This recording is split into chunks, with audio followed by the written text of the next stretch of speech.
Um medicamento utilizado como laxante apresenta em sua composição química os sais Na2HPO4, né, que seria o hidrogeno fosfato de sódio, e dihidrogeno fosfato de sódio nas concentrações de 142 gramas por litro e 60 gramas por litro, respectivamente. A eficácia do medicamento está relacionado à alta concentração salina, que provoca perda de água das células presentes no intestino. Admitindo que cada um dos sais encontra-se 100% dissociado, calcule a concentração de íons Na+ em mol por litro no medicamento. Bom, então vamos fazer esse cálculo aqui, e aí o que eu vou fazer daqui é um caminho que é possível, tá? Eu vou resolver de uma forma que dê para você entender, mas não necessariamente seria a melhor ou a pior forma, tá? Mas é um caminho para você conseguir entender de onde vão sair as respostas. Bom, então vamos lá. O ponto é, a questão está pedindo a concentração em mol por litro e foram dadas as concentrações em gramas por litro. De alguma forma, eu vou precisar saber qual é a massa molar de cada sal, e é o que eu vou fazer agora, tá? Vou fazer o cálculo da massa molar do hidrogeno fosfato de sódio, tá? Então, na tabela periódica, né, que a prova fornece, a gente sabe que o sódio vale 23 gramas por mol, então aqui como são 2, eu vou ter, ó, 2 vezes 23 gramas vai dar 46 gramas. A gente tem um hidrogênio, cada um vale 1 grama, eu vou ter 1 grama só de hidrogênio. Eu vou ter um fósforo, cada um vale 31 gramas, então eu vou ter 1 vezes 31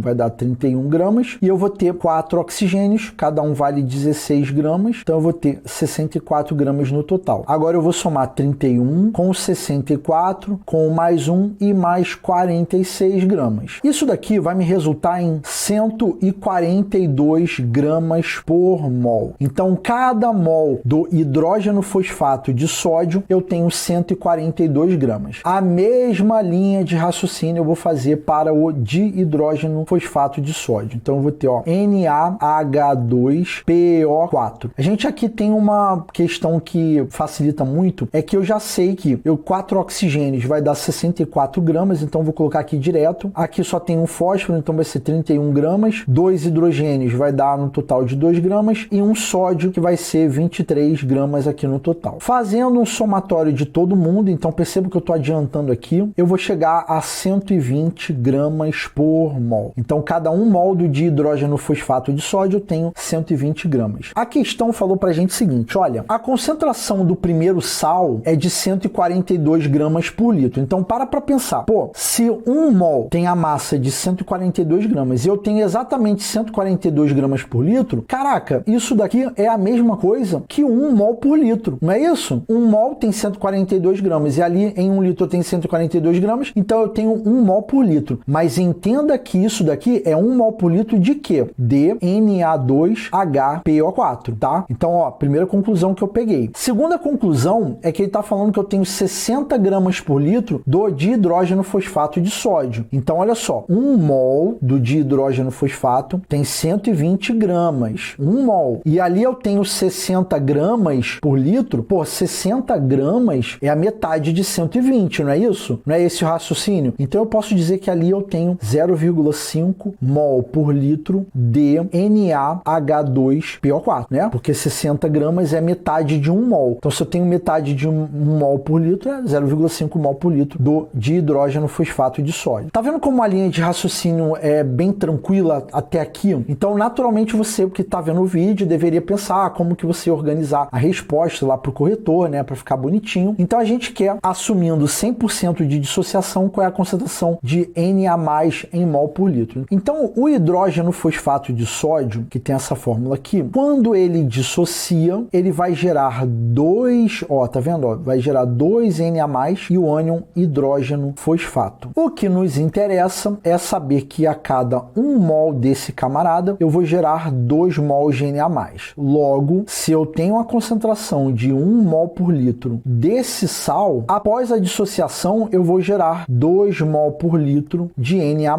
Então, essa informação aqui me é importante. eu vou fazer a mesma linha de raciocínio para o outro sal. Então, se o NaH2PO4 for dissociado, a gente vai ter o quê? A produção de apenas um Na+, e o H2PO4-, né, que é o dihidrogeno fosfato. E o que me interessa é saber que a proporção de 1 mol do sal gera 1 mol de Na+. Logo, se eu tenho 0,5 mol por litro desse camarada, após a dissociação, a proporção é a mesma, então eu vou gerar a mesma concentração de sódio, e essa informação me é importante. Então, logo, para eu poder descobrir a concentração de Na+, no total, né, já que eu tenho aquelas concentrações lá em gramas por litro fornecida, eu vou ter 2 mais 0,5, que vai dar 2,5 mol por litro de Na+, tá? Essa daqui seria a resposta para a primeira pergunta. Eu vou ter 2,5 mol por litro de Na+. E aí era só organizar lá para o corretor. E aí depois ele pede assim, olha, em seguida, também em relação ao medicamento, nomeie o sal com menor concentração. Então vamos lá. O sal que tem a menor concentração é esse daqui na cor verde que a gente calculou. Como que é o nome? Então o nome dele seria dihidrógeno. Por que dihidrógeno? Porque eu tenho dois hidrogênios aqui. Dihidrógeno, inclusive eu até escrevi gegeno, deixa eu apagar aqui, voltar aqui, ó. Dihidrógeno fosfato de sódio, tá? Essa daqui seria a resposta da segunda pergunta. E a propriedade coligativa, que é correspondente à sua ação laxante, como ele está falando de alta concentração salina e tal, provocar perda de água das células, a gente está falando de quê? A gente está falando de osmose. Então a propriedade coligativa se chama o quê? Deixa eu botar aqui, ó, ficou meio torto aqui, mas dá para entender. O nome da propriedade coligativa seria osmometria, ou simplesmente você poderia escrever que está acontecendo um aumento da pressão osmótica, tá? Você poderia escrever isso também, ó, aumento da pressão osmótica. Beleza, galera? Na minha avaliação, né, essa parte de identificar a propriedade coligativa seria relativamente fácil, né? Tendo em vista aqui que tem maior spoiler, né? Alta concentração salina, perda de água das células. Então isso daí é uma parada que é bastante bacana para fazer o candidato perceber que se trata da osmometria, a propriedade coligativa correspondente à ação laxante. Show? Então é isso, galera. A gente fecha aí a terceira e última perguntinha da questão de número 10.